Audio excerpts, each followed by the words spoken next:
open up the technical manual that came with your system, there's a sensor here and a sensor below. You won't see this hit right here. This is the perfect position. You have the Z before you bring the platform up. If you have this too high, when you go to autofocus, it'll hit the bottom of the stanchion. So you have this fairly low, but not enough to activate the lower sensor. And then autofocus, the table will come up, depress the spring here, activate your proc sensor, and lower itself. That's autofocus. Now, where I was talking about, when I was talking about doing that,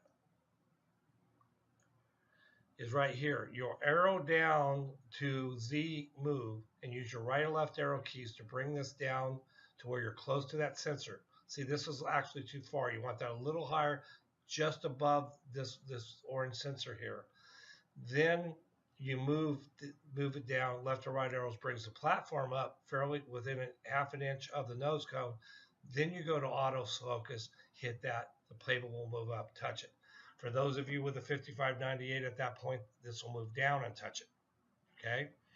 Now moving forward, you're going to spec this. This needs to be about 25 psi. Okay, because this is going to blow air at the point of contact, keeping the flame up from happening. Also, inspect your tackle box to make sure you have all these items. If you don't have the keys, you're not going to be able to turn it on, but you have all these backup items that I'll explain when I'm there.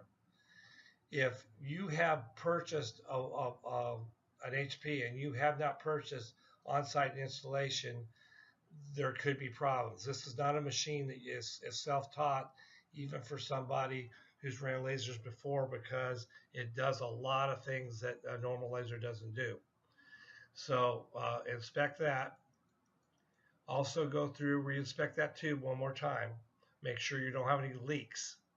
We already talked about checking the autofocus. Then basically you pop me an email and you tell me I burnt the dot, I'm ready to go. We would have already made our dates for when I'm going to come, and already taken care of all the financial part of it, because when I'm there, I just wanted to concentrate on training. All right.